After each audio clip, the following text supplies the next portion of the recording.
Welcome to the Boisterous Brothers. I'm George Rockall-Schmidt, here with Damian Benedict. How are you doing today, mate? Very well, thank you very much. Very well. Fresh from a Halloween party, perhaps? No, No. not a fucking prayer. No, Not a party, man. Not at all, because Damian is like a human black hole. Thank you. No problem. So we got the introduction sorted then. That's right, what they need to know about me. Absolutely, yes. Yeah. I mean, you just absorb people's energy and just crush it down into like a tiny particle no one will ever see ever again. Yeah, because that's what you want to put in front of a camera, a charisma vacuum such as myself. Right. I mean, I think what will happen is you'll probably turn like 75 and all your children, somehow you've had children, and all your grandchildren will be like, Uncle Damien, or Uncle Damien. Well, I'm going to have a fucked up family, aren't I? Jesus Christ. I don't want to think about how the genealogy works there. Granddad Damien's going to die. Yes, he clearly is, son. And that's when you start to just blather out all this energy that you've sucked up for years and years and years. That's when you just start to go blah, blah, blah, blah, blah, blah, blah. Or you'll just die and they'll find that you've written like a 185-volume epic about all sorts of crazy things. No, I prefer the first one, because in my head it's more like the Ark of the Covenant, and when it does happen, it just melts people's faces off. Right. No, I don't think it melts people's faces off. I think like you die, and then it looks exactly the same as the Ark of the Covenant, but people are like, oh, don't look at the. They're making me so happy. Fantastic. So you don't like Halloween? No. Well, it's one of those. Like any other holiday can kind of give or take, really. Yeah, I don't even care, really. No, right? I don't care. No, I suppose it's the same with me. But we're going to start the Boisterous Brothers every time with an anecdote. And my anecdote, because we're 5 days behind Halloween or 360 days before. Yeah, you love that. Yeah, thanks for that. Oh, man. We're going to start with an anecdote about Halloween. So I had a friend who you were friends with as well at school, who I guess when he was about 14 decided to do this, because in England, I think it's important to tell people who don't know, in England, Halloween is a thing, but it's not a thing for anyone over 12 or 13, right? And it's barely a thing for people under that age as well. Yeah, your mum and your dad take you to your neighbour's house, probably after they've prearranged this. They knock on the door, and the neighbour comes like, oh, here's a Mars bar, go away. Right, or it's flat out extortion. It's one or the other. It's either very babyish or it's like, give me some candy, otherwise I'll kick your dog to death. I may have been trick or treating like twice in my life and never got that fucking dark. Right. Okay. Well, you just weren't doing it hard enough, I guess. Well, yeah. I mean, did you get anything? That's what I'm just kind of remembering now. I think I got fuck all. I think I really did miss a fucking trick there. Like, oh, honey, how come you didn't give that trick or treat or anything? Didn't threaten our lives, didn't threaten our pets, didn't threaten our property. Quite frankly, just didn't fucking try. Just didn't cry. Just didn't cry. Just didn't cry. Just didn't cry. One of my favourite artists of 2015. Because we know popular music. So anyway, my friend, he was in the kind of the time of his life when, I guess you're kind of quite frustrated, but you can't go to the pub and have a drink. You can't, leave home. You don't have a life of your own. So all you can really do is wank and be antisocial, right? You know, it's like that phase you entered 15 years ago and never got out of. Thank you very much. Yes. So he decided that he would, having been confined to the house by his father, who was a police officer and totally not up for any shit ever, he decided that he would lay on his porch. Not his Porsche, his porch, to his house. So the wooden structure protecting his door from rain. I assume that's what porches are for. It seemed quite redundant to me because I don't have one. And he decided he would lay on his porch, wait for some trick-or-treaters to come round, and then jump down off his porch to frighten some trick-or-treaters, right? Sound plan. So he was going to lay out there in England on the 31st of October, or really any time after September. It's fucking freezing at night. That takes some real commitment. Yeah, it does. Yeah, I guess he was very bored and very angry. Well, I think he had quite a lot of puppy fat at that time.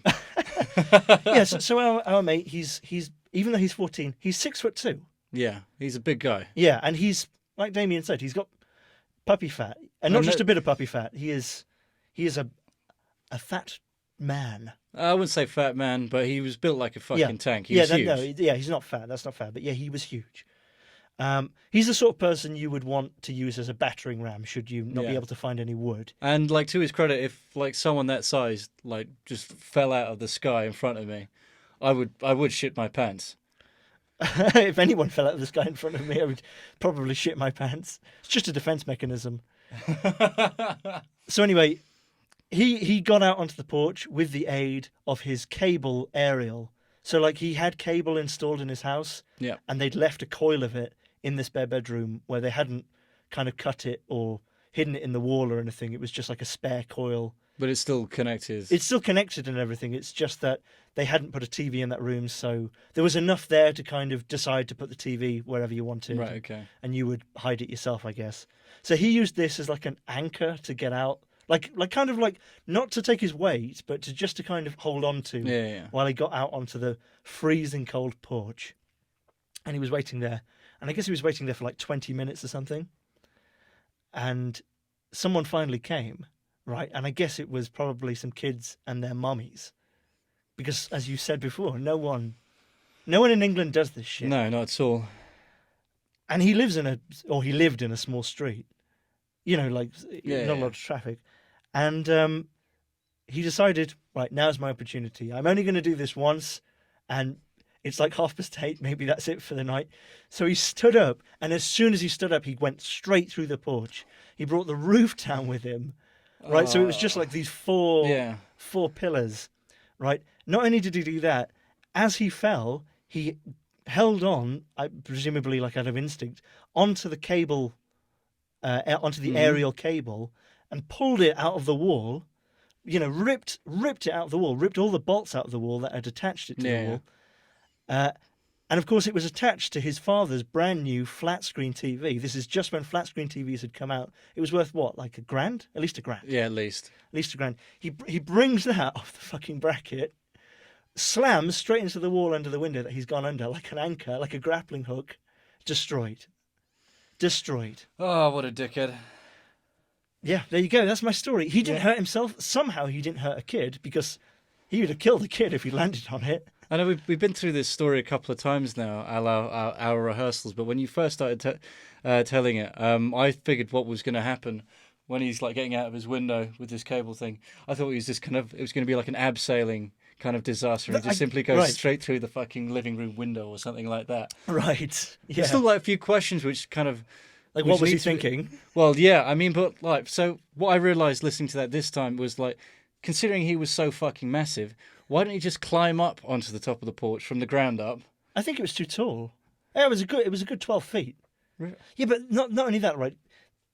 He was confined to his house because his dad didn't want him going outside. Because his dad knew that he didn't want to go outside to trick or treat. Was his dad in the house, or was it? I don't know. All right. I don't know. I think probably not.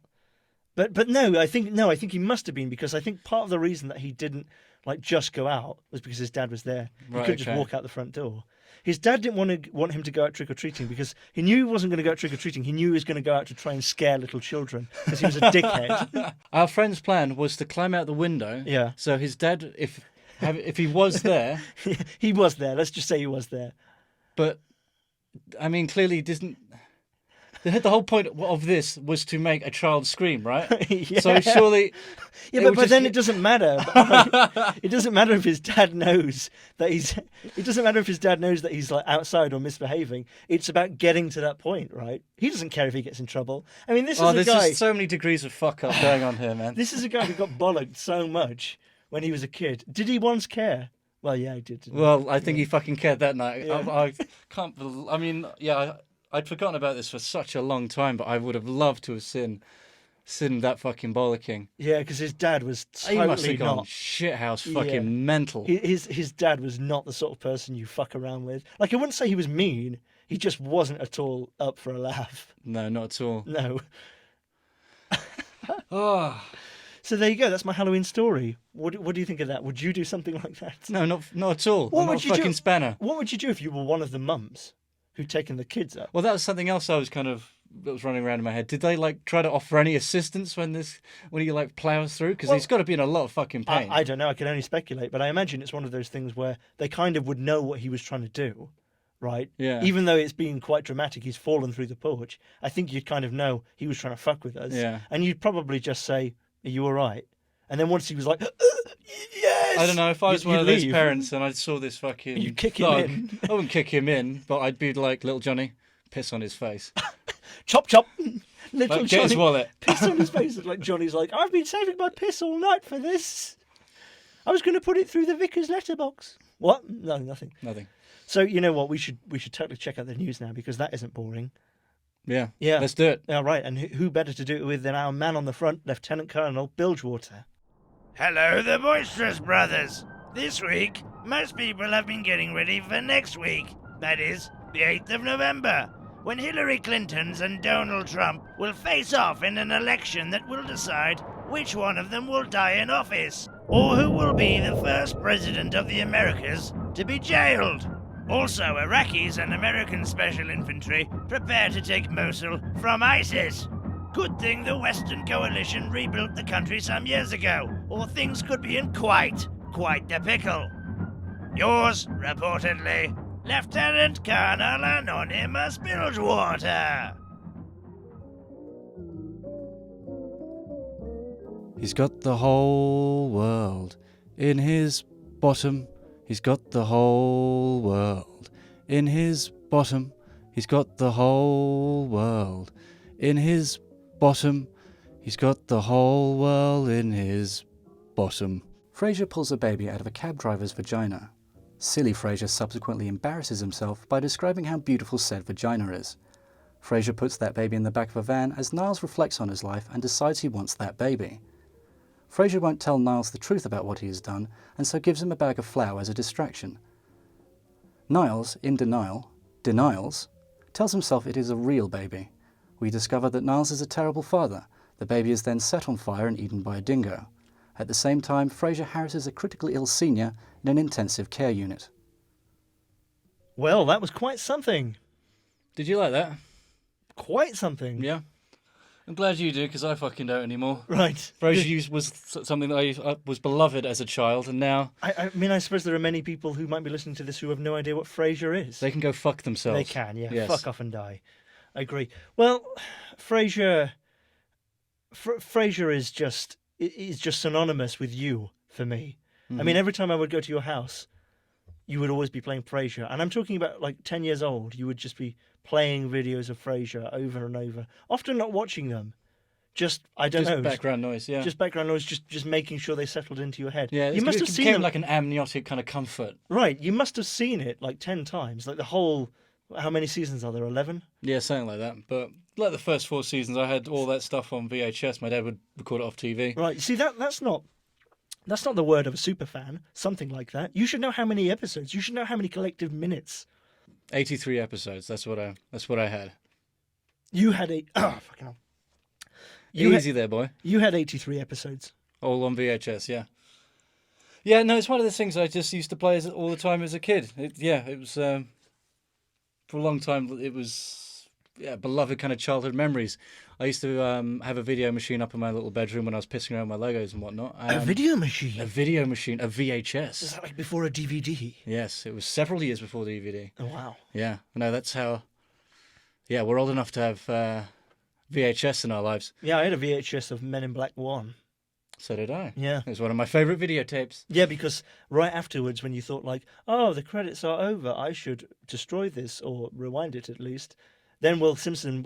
Simpson. What's his name? Will Smith. Will Smith would come on. Who's Will Simpson? I have no idea. No one. So then Will Smith would come on and start singing about men who are in black. Galaxy Adventure. Yeah. I cut out the middleman. I got the CD.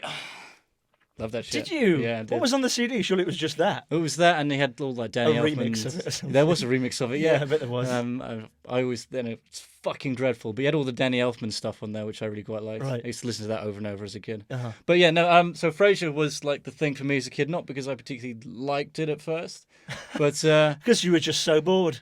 Yeah, pretty Your much. life was so bad. Yeah. Just Frasier was the light. Well, It wasn't a good light, but it was the light. Yeah.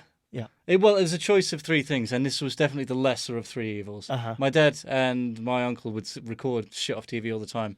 If it wasn't Frasier, it was The X-Files, or it was Star Trek The Next Gen.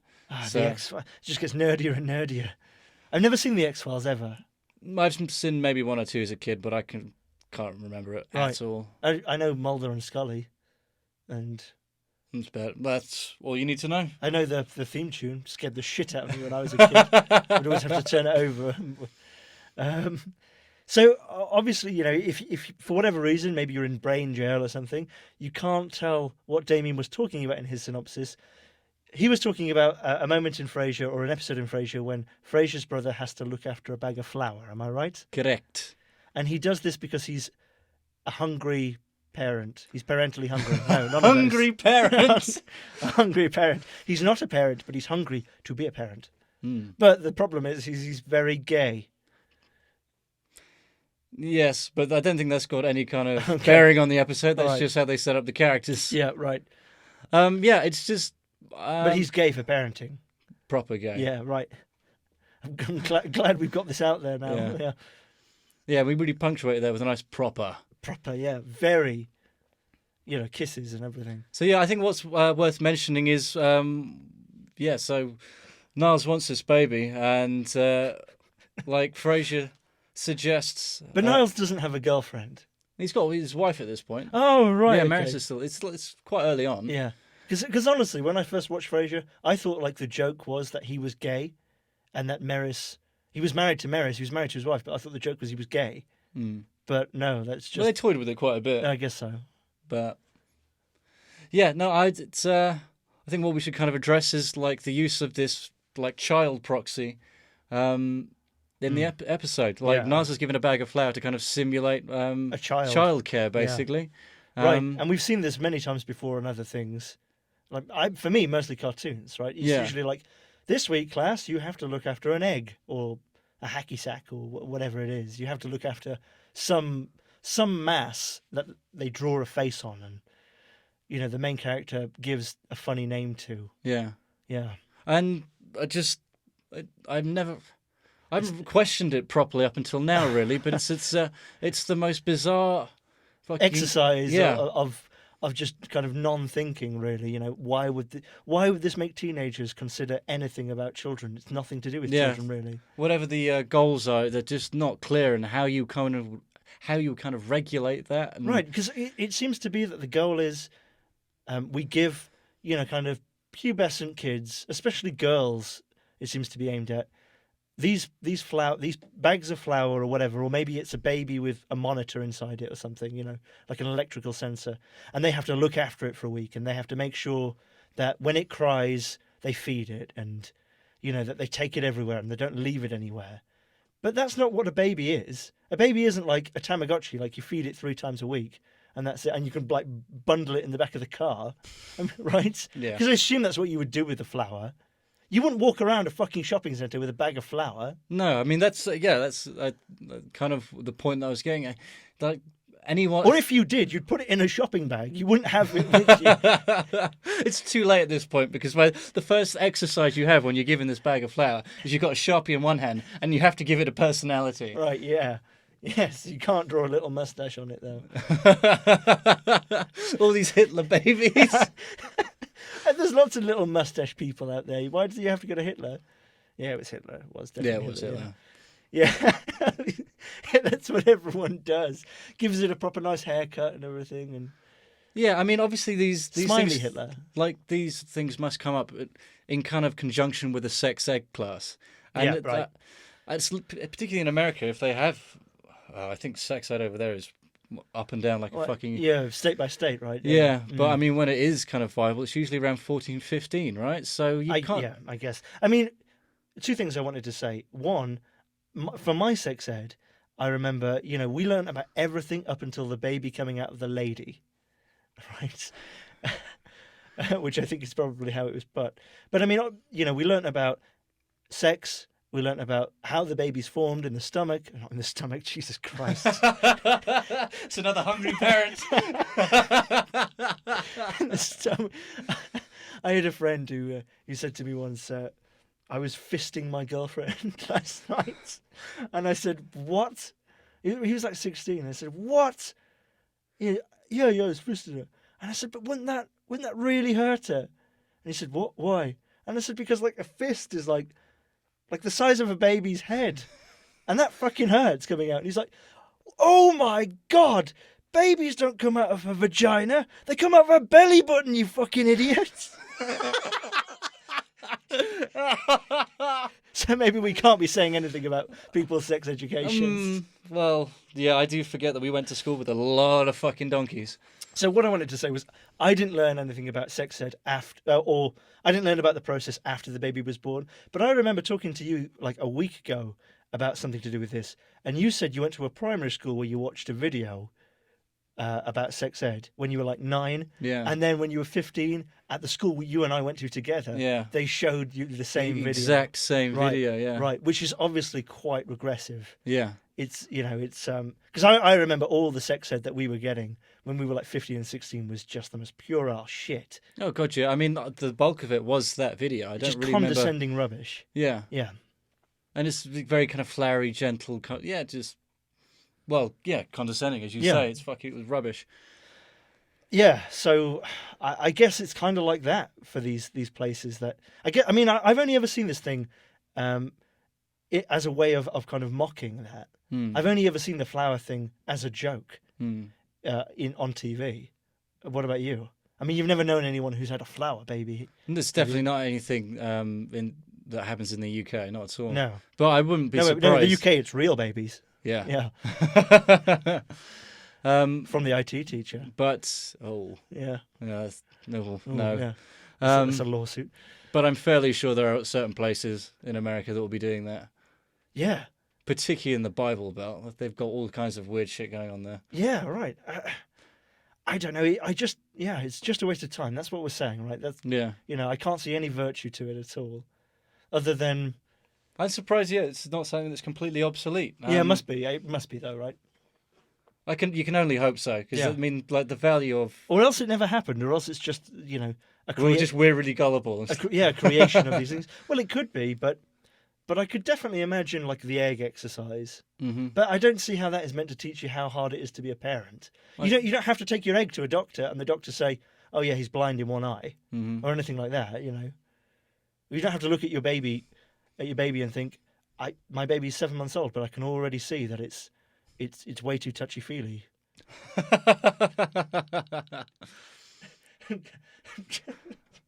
Here's what you do. You pour vicious scorn on the child. For years and years and years. So, well, there we go. I don't have anything else to say about flour, do you? No, not at all. Well, I think we should roll Hieronymus Swash. Yeah. Join Hieronymus Swash and Mau Mau on an exciting adventure in The Case of the Curse of the Ruby Garnet. Boss? Boss! I hate Big Skeleton. What? He's always like, good idea, good idea. I'll tell you what's a good idea, Big, if you fuck off. Boss, we have company. I think Little Skeleton could say anything to Big Skeleton, and Big Skeleton would say nothing other than good idea.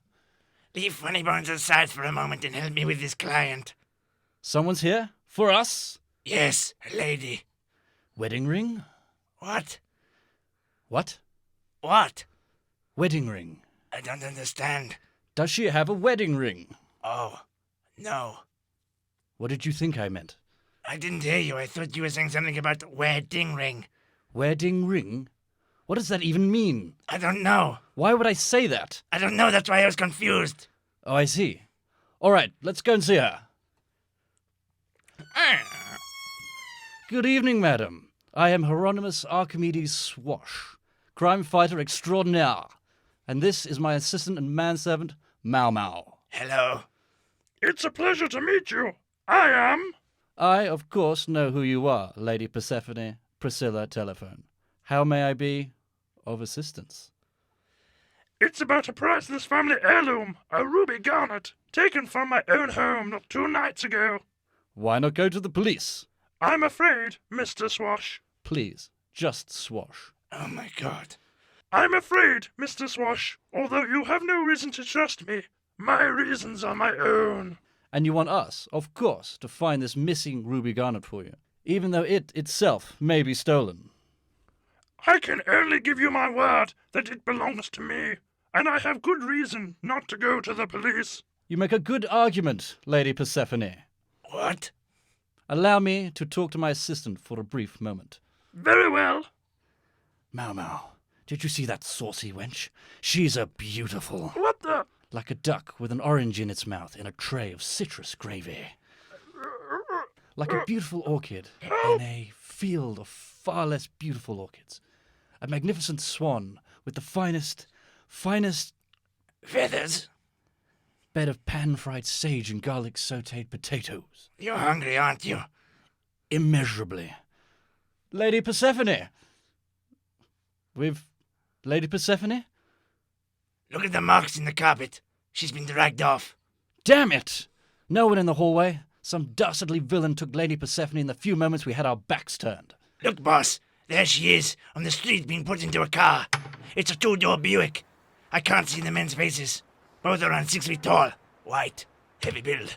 We'll never catch them now. But look, she dropped her handbag. If we rifle through it, we might find a clue. Shouldn't we call the police? Call the police? Don't be stupid, Mau. I'm pretty sure we're legally obliged to call the police. I'm pretty sure we're obliged to call the police. Are we in the private dick game or the let's call the police like little bitches game? Again, I am won over by reason. Shut up and open it up. What are we looking for? I don't know. The ruby garnet? Her home address? My God, who needs 4 bags of fisherman friends in their handbag? You don't know. Maybe she has an ulcer. Maybe she's rotting from within. Maybe the refreshing blast of an aniseed mint is all she has now. She's only got half a kidney and a sickly liver. The only thing in here other than scrunched up toilet paper is a receipt from Luigi's Lasagna. Luigi's Lasagna? It's the alliteration that sells it, isn't it? That's the greasiest Italian dive restaurant in town. Greasier than Giuseppe's gastronomic bypass. Twice as greasy. Ugh. It's the sort of place taxi drivers go to when they've been kicked out of every other 24-hour food joint for shitting their pants. The sort of place with a constant queue for a seatless toilet. Like Vips in Mexico City. Exactly like that, Mau. Once more glass of Chateau San Augustin Michel and a Frankfurter mascarpone. That must be her. Quick, Mau. To Luigi's. Join us next time for another exciting episode of The Case of the Curse of the Ruby Garnet. Well, you're rejoining us now, and we have a very special guest in the studio, Leroy LaToc, straight from New Orleans. Take it away, Leroy.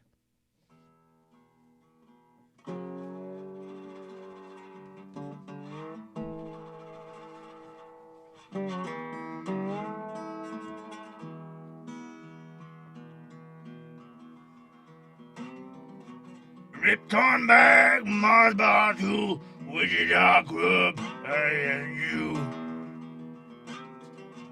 Halloween corrupted, broken leg successful.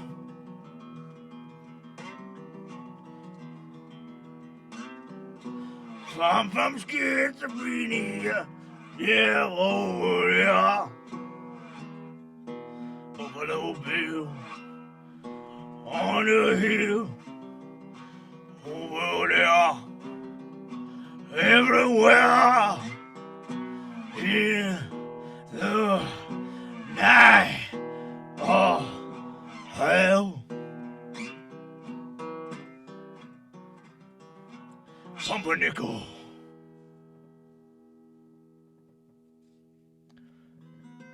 Well, that was awesome. Thank you very much for that, Leroy.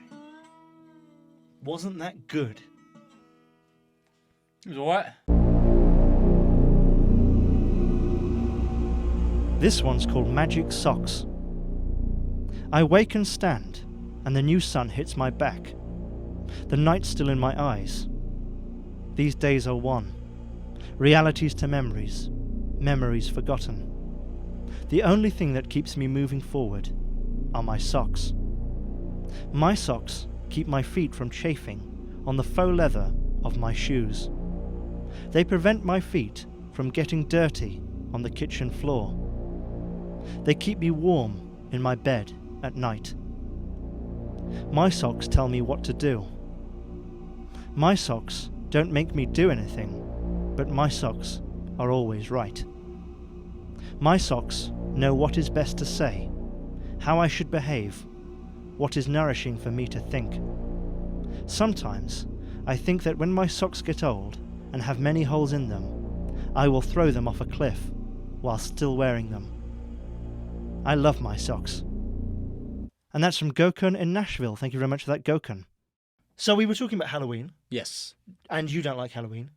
Have you ever gone to a party? I hosted a party. A Halloween party? A Halloween party. You didn't host a Halloween Well, party. it was in my house. Right, but you didn't host And it. people partied around Right. me. Right, they did. That's what I would constitute as being at a party. And have you ever dressed up in a costume? I have. And was it at this party? It was at this party. And is this the party that you went to with me? It Well, was. We spent months coordinating our costumes. It's a bit of an exaggeration, but it was at least a good fortnight or something yeah. like that. Oh yeah, yeah. So they would be just right. So they would absolutely complement. Oh each yeah, other. no, we wanted to fucking bring the thunder Yeah, that night. We did. Yeah. We did. I was a priest. I was a hot dog. Yeah. Yeah. Let's just let that one sink in a little bit. Think about that. Think about the devastation. And you spent a lot of money on your hot dog. Yeah, costume. A lot of money, for us, I guess. Yeah, you spent like fucking 10 quid on yours. Yeah. It was just essentially a bed sheet. It wasn't a bed sheet because a bed sheet has standards. You have to make it to a certain specification. What I had was just like some polyester offcut with like a white dog collar. Yeah. It was the cheapest thing. I mean, I'm sure if it had been exposed to any remnant of fire, I would have been just destroyed. It was the most flammable thing. Your new skin. Yeah, exactly, my new skin. Yeah, Yeah, I did remember it was offensively cheap quality, that thing. it was so cheap. Yeah, But yeah, I gotta say, I was really. I mean, this was like the first and last time I ever really got into Halloween, and it definitely died with that night. I had such high hopes for this costume. We were talking about it so much, and we thought it was gonna be fucking hilarious. yeah. Then we finally get these costumes, Dear. and this hot dog was just this life. It could not have been more flaccid and cheap. Yeah, on the website, it was a nice plump hot dog, but on you, it was a terrible flaccid hot dog. A terrible, terrible abomination. It was an abomination, and I seem to remember you tried to plump it up with. Oh yeah, newspaper. no, like half an hour before the party, Yeah. I was just trying to fluff it up with Uh-huh. loads of old newspapers, just scrunching them up and stuffing them up there. Yeah, working your magic on the old sausage, Yeah, baby. and to no avail. yeah. Why didn't that work? Because Uh, the newspaper just fell out. yeah, and it was incredibly uncomfortable, Right. and I couldn't really, you couldn't keep it in one place. Because looking back, obviously we thought when you bought it, it was going to be this, like a foam hot dog sort of thing, like the sort of thing you would see like somebody wearing on a street corner who's handing out coupons to something. They never have like an outfit that fucking together. Don't they? No, they'd wear something like I was wearing. Yeah. Okay. Well, what I mean is someone in a movie who's doing that. Yeah. Right. We thought it was going to be like that, which clearly was quite naive because that must cost hundreds and hundreds of pounds. Yeah. No, I remember I was hanging out at your house quite a lot at the time, and we Yeah. just. Yes. Yeah. Yes. Yeah, I remember that. We What? just catch loads of movies on TV, and on ITV they had Beethoven on one night, Uh-huh. and Which we obviously watched all of, we just despite being in our 20s. I seem to remember we just changed the channel, and it just happened to be this dream sequence, and we just had this moment where we looked at each other like, Hot dog. yeah, and it was Beethoven was asleep, and he's just having this dream. He's running through this field chasing a man in this glorious hot dog costume, which, by all accounts, was huge. Yeah. It was. As much as I wanted that, it would have been completely impractical. Right, because you'd think he would dream about hot dogs, not a man dressed as a hot dog. Maybe there's a hidden Yeah. angle to that movie. Like, he's got a taste for meat now. Yeah. Yeah. He's tasted human flesh. Yeah, that's right. I mean, in honesty, you have something about hot dogs, don't you? Right? No, you're just saying this because of the offensive amount of fucking. Hot dogs in your fridge. Yeah. Yeah. Yeah. How many are there? I have no idea. We lost track a long time ago. Because you just keep adding to them. It's like a wood store or something. Yeah, because every time we've been eating hot dogs, I've been eating them so fast, Yeah. I can regurgitate them almost whole. I've just been feeding them straight back into the packet when you're out of the room. Well, that's fine with me. I don't eat them. But they stink. Yeah, we really do need to get rid of those. Yeah. I bet the dog won't even eat them. It's You know, like cannibalism, isn't it? I'd say that's more donkey meat than anything else. Oh, you mean if The dog. If we gave a hot dog to a donkey, then it would be cannibalism. No, I'm saying like the sausages themselves would be more donkey meat than anything else. I think it's quite a leap of fucking faith to say that it's meat. I mean, it tastes like Well, it just tastes like reconstituted air that's been, kind of vacuum pressed into somehow being a semi-solid. I mean, I'm pretty sure if you left one of those hot dogs out long enough, it would just be a pool of pink. It's just solid food coloring. Yeah, it is. It is. It just happens, to be one of those things that doesn't melt until it's been exposed to room temperature for quite a while. It's just imbued with some very clever starches. Oh, God. Yeah, so obviously that kind of left you disappointed. Yeah. But what do you think about... I mean, would you ever do it again, is what I'm really going to get at. No, not at all. No, why not? I guess I'm too old and miserable for it. Yeah. I don't know. That was the most fun I ever had doing it, and I don't know. No. I think that's the best I was ever going to do, dress up as a hot dog. Right. Yeah, I suppose so. I mean, maybe one day, when you finally made it, you could get one of those good hot dog suits or something. Yeah, but But okay, I wouldn't reserve that for like a party. That would just be, I'd be assuming a new identity, part man, part sausage. This is me now. like the FBI are looking for you, and they like look straight at your face and like, can't be him. He's a sausage. He's a half breed. And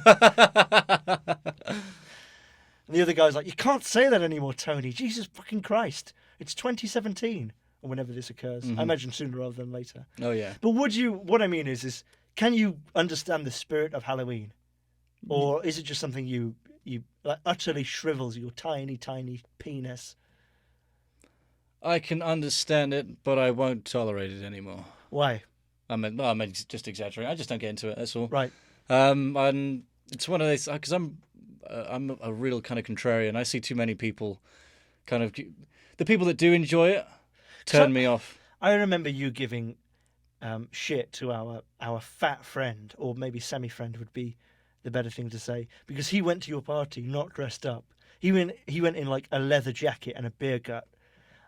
Yeah, no, but Right. I'm sure in his mind he's like, I'm in costume. I'm Travis meatloaf. Bickle. I'm meatloaf. I'm like a battage out of hell. But my point is, No, is I you gave him shit. You gave him shit. You gave him loads of shit, and then you said to me, not 24 hours ago, "Oh, I hated Halloween because I went to some dickhead's party and they gave me loads of shit for not turning up in a costume." I don't. Look, if I was giving him shit, it's because he turned up at my house at all. Yeah, well, that's. I think that's fair. much more likely. Right, and then he fell asleep under your dad's car, or Oh, someone's gosh. car. Yes, yeah, he spent the whole fucking night on the couch with like a mop bucket in front of him. Oh, that yeah. happened at like 10 o'clock as well. He drank like a little bit of beer, In- and yeah, well. But anyway, my point is that if you're going to go to a Halloween party, you should dress up, shouldn't you? No? No, it's well. It's expected, isn't it? I mean, you're going to someone's themed party. They obviously want you to appear asinine and dull as well. I just wouldn't go to that party. But you did. You said you did, and they complained. It wasn't a party. It was just a piss up on the streets on Halloween. That was all. Oh, so you went like on a bar crawl? That was a bit of a stretch. A lot of people. So you went to the pub? Not really. A lot of people like ducked out. They got really fucking sick really quickly. So it was like 3 bars, and then I was just kind of left. I was the last one left standing. Like, So it was a failed bar crawl? Yeah, it was. Right. Yeah, well, I kind of agree. I mean, who wants to... You see, the problem for me about Halloween is you go to someone's party, it's shit, which parties often are, and it's like, okay, I'm going to leave now. But if you're dressed as fucking Dracula, where can you go? into the night, obviously. Right, but they don't have booze into the night. You can't frequent the local free house, can you? Probably not. I mean, maybe on Halloween they'd be understanding, but like I said, in England, you'll get raped. Someone will rape you. Like, I don't mean they'll like really hit you. I mean, they will get you down on the floor, take your pants off, and insert themselves into you. Does this correlate with the story of that guy you were talking about earlier by any chance? Yeah. I don't know. I think Halloween can be good. It just isn't. Anything else to add on it? No, not really. Halloween makes me uncomfortable because it's for people more fun than me. Yeah, that's right. Yeah, I think so. Or maybe it's for people less fun than you, but people who are having more fun than you. That's also a very valid point. Yeah, it is. It's boring. It's boring people who do this shit, who dress up. It's boring people who say, let's come over to my house and have a game night. A game night? Go fuck yourself. Do you know what I mean? It's like, have you ever met anyone who's been into murder mystery weekends? Do you think they're exciting people? Do you think someone's like, oh yeah, I came here on this murder mystery weekend because I just had to have some time off because, you know, my life as a jet fighter pilot is pretty full on. I just wanted something to relax. No, it's all people who are kind of like, I've got a very exciting life. I'm an assistant credit controller for... One of my favourite lines for kind of sums people up that is from American Dad, and it's Roger, and he comes up with a plate of cheeses and wines. I've got us these cheeses and wines. And wines. I've got us some journals so we can record our impressions as we go. Yeah, and that kind of sums up a lot of people like that. Well, on that note, if you like Halloween, I would say good on you. Good on you. You're trying the best with a bad lot. You got born with a bad personality, but hell, you've embraced it. Good for you. And Damian would say, fuck off. So on that note, thank you for joining us. If you're listening to us on SoundCloud or anything else, you can watch us on YouTube, because we do record these podcasts, and there's some other stuff on there as well, including Damian's Frasier synopsis. If you're watching us on YouTube or anywhere else, you can download this episode on SoundCloud, presumably to listen to again while you're running, because this would be great to listen to while you're exercising. I mean, that's why we made it. So you can be on the fucking rowing machine listening to this, you cock. Bye. Yeah. Bye.